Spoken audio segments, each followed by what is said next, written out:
My name's Tim Oberg. I'm the General Manager of Parkrun Australia. When we established Parkrun in April 2011, we just had a single event on the Gold Coast and just over 100 runners. Now, less than 3 years later, we have 61 events around the country and growing, and almost 100,000 registered parkrunners. We're growing at almost 2,000 runners a week at the moment, so it really is phenomenal. And over the last 12 months, it's been 400% growth. If a member of the public wants to join the Parkrun family, it's really easy.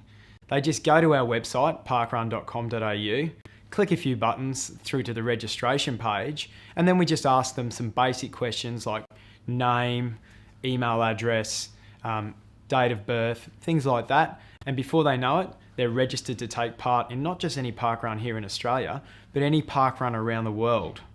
What this means is that they'll actually receive an email from Parkrun within about 30 minutes, and they get their own personal barcode. And it's this barcode that they take to events on a Saturday that we scan that enables us to process their results quickly and efficiently. One thing that we've learned at Parkrun over the years is that our parkrunners, our members, love receiving feedback from us in terms of how they went at their run on a Saturday morning.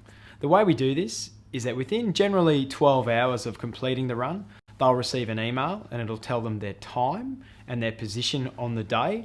They can then click through to their online profile where it gives them not just a comparison of their own history as a runner, but they can compare themselves to other people in their age group and other people around the world in any one of our 300 and something events that we have at the moment. So if I was going to give a recommendation to business people or other organisations who are watching this today, it's try and provide some real meaningful feedback to your clients, members or stakeholders, because it's a great way to get them engaged with what you're doing. One of the most popular aspects of the Parkrun website is all the statistical information that our runners get provided after their runs. Now this can be everything from how fast did you run today, to how does this compare to previous runs that you've done, to how does this compare to other people in your age group, in your event, in other events, and even all around the world in the 9 countries that Parkrun operates in. We also have other information such as a most events table that shows which parkrunners in our community have travelled around and done the most different number of events. I think of our 61 events around the country, we've had people visit over 30. Our web FMS, Field Management System, enables our event directors to not just process their results on a Saturday, but it's also our volunteer management tool.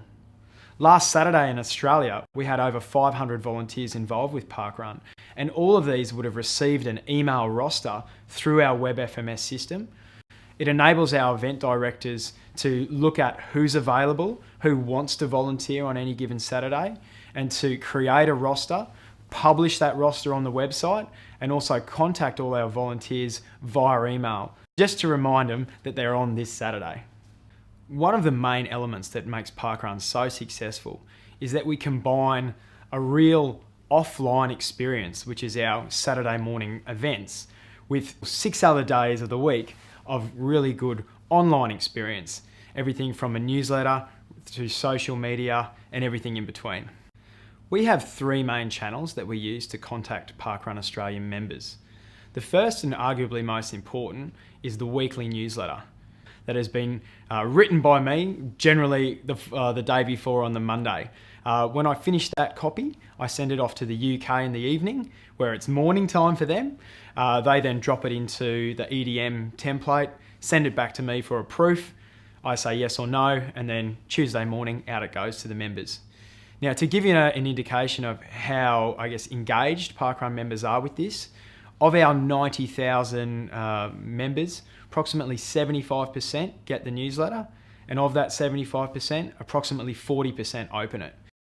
The next channel that we use, and probably the one we use most often, is social media, and in particular Facebook. With Parkrun here, every single event around the country has its own Facebook page, and then there's a national Parkrun Australia Facebook page too. So you're talking 62 different Facebook pages in circulation. Every page posts pretty much every day, and certainly from an Australian perspective, we're posting every single day. So the amount of social media content that is generated through Parkrun Australia channels is really quite phenomenal as well. Our third and final communication channel for our members, and arguably our most, anticipated, is after the runs on a Saturday, they receive their results via an email. And I can tell you that this one has a 100% open rate because everyone wants to know what time they ran. Within Parkrun, we find it really important to have a rich media presence. However, most of this media is not actually hosted on our parkrun.com or .com.au websites. Rather, we use our core website to link to social media channels such as Facebook, YouTube, and Twitter, where all the media such as videos and photos are displayed. It's absolutely vital to have a strong web presence. And within Parkrun, we are really active through social media and also on how we use our website to engage our members. Focusing on social media, we have a 7-day action plan that we use every week, whereby each day of the week we have a different question or a different theme that we use our social media for. For example, on a Tuesday when our newsletter comes out, we use social media to publicize that. Then on a Tuesday night, we have a podcast that gets delivered through people in our communications team. And I then follow that up on a Wednesday by promoting that through Facebook. On a Thursday, we talk about where are there going to be some new parkrun events launching, and I try and get the members to guess where the photo that I post is taken from. And on a Friday, we preview the weekend. So it's really quite simple stuff, but we find through having that consistent approach to social media, it has a major impact on how engaged our members are via that medium. We've also started using YouTube as a means to recruit volunteers. We find it's the photos that parkrunners really engage with. And on a Saturday, they love to come onto Facebook, tag themselves and share these photos with their friends so they can show what a good time they've had. I think they like to show off a little bit that they've been exercising on a Saturday morning and just generally having a great time with their friends and family. Parkrun operates on a bottom-up business model. And what I mean by this is we respond to requests from the community and then go about empowering people from the community to set up new events, rather than myself and my team sitting around in a boardroom deciding where we think events should be. The result of this is that we get great buy-in from the community and that the volunteers who get involved are extremely passionate and committed to what they're doing. It creates a very sustainable business model, and we know that when we go about setting up events, they're going to be welcome in the communities where we establish them. The main tool that we use for supporting and managing our members is our support website, support.parkrun.com. Like most support websites, this starts off with a typical list of frequently asked questions where members can search popular questions or input questions of their own based around keywords. Of course, if what we have there doesn't, solve the problems that our members have, then they can send a direct message to our IT support team who are based in the UK, who can answer the questions. If it's Australian specific, they will then forward that question to me, where I will deal with the question here in Australia. I find that email is one of the best tools we have for communicating internally within the Parkrun organisation.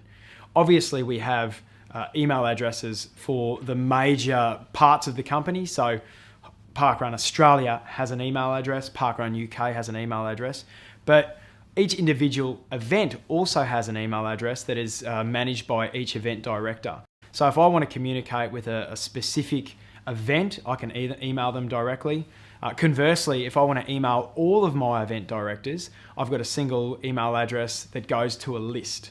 So that obviously makes it much easier than typing in 61 email addresses at once. Like all non-profit organisations, obtaining suitable funding is key to what we do to enable us to keep growing into the future. And at Parkrun, we obtain our funding from a number of different sources. Firstly, we have what we call our national sponsors. And these are the big companies and big organisations that really get behind Parkrun at a national level. The next level down of support that we have is what we call a local supporter. And this is where a local business wants to get involved and just support its local event. It may not have an interest in what's going on nationally, but it just really wants to show support at a local level. Obviously, the buy-in for an organisation at this level is much, much lower than one of our national sponsors, but it's no less important. Lastly, we also have been reasonably successful at obtaining funding through local councils, through the various grants that they have available, and other means that local councils can support organisations like parkrun. This is really important to us because we try and use that money specifically to pay for all the equipment and the basic setup costs that are required to get a parkrun event happening in a new community. One of the key ways that we support our sponsors is by enabling them to have their own unique web presence on our website. So each national sponsor has a dedicated web page that they can actually log into and edit the content at their own will. So they can change the graphics, they can change the text, depending on where they're at with their business, seasonality, new offers and new releases, etc. As parkrun grew from one event in 2004 to the 300 and something that we have now, obviously one of the challenges was scaling this IT platform. Now, when I first got involved with parkrun back in 2010, the system that we were using, the IT system, was really starting to struggle because it had been built for one event, but it was being used for something like 150. However, I'm pleased to say that about 12 months ago, we had a complete IT upgrade, and this new system, what we call the Web FMS, which is the Web Field Management System, enables us to continue to grow. We now have over 350 events, and this is now putting less weight on the servers than when we had 150 events. So it really is all about this IT development. Obviously, as an organisation that collects data from our members, it's really important that we have an adequate privacy policy. And one of the questions we get asked all the time is actually with regards to photos on social media and what we're going to do with them. Now, in our policy, it's really clear that none of these photos will ever be used for commercial purposes. They're just on Facebook to share what we're doing. And if a member ever wants those photos taken down, and for whatever reason, we're really happy to comply with that. Other than photos, of course, all the information that we collect about our members in terms of demographics and etc., we keep that internally. We don't share private information with any third parties. However, we do, of course, keep statistical information regarding demographics. We can tell you how old our members are, average age, gender, etc., etc. But we'll never reveal individual personal information. Like all good privacy policies, it's readily available to our members to view online at parkrun.com. So what's the future for parkrun here in Australia? Well, obviously, more events. We want to put a parkrun event in every community that wants one. That's our mission, no matter how big or small. More members. So of course, with more events, we'll become more members, and all our existing events are going to create more members. And I guess underpinning all that is our IT and technology growing with that and enabling us to sustain this into the future. To summarise why parkrun has been successful, I'd say firstly, it's that what we do is really simple, but we do it well. It's just a 5K run in the park with your mates, but people love it. However, I think the key to all of this is that we harness the power of technology and the power of community to create this powerful beast that has enabled us to grow from one event in 2004 to over 350 events around the world over the last 10 years. And I guess as all this evolves, the number one thing is that our business strategy, it continues to evolve with it. If you do all of this, it'll enable you to execute your strategies effectively, review when necessary, and adapt when appropriate. If I could offer one final piece of advice to business owners and organisations who are watching, it's develop a clear and concise business strategy that supports your organisational goals. You can underpin this by taking advantage of applications that are supported by new technologies, such as high-speed broadband.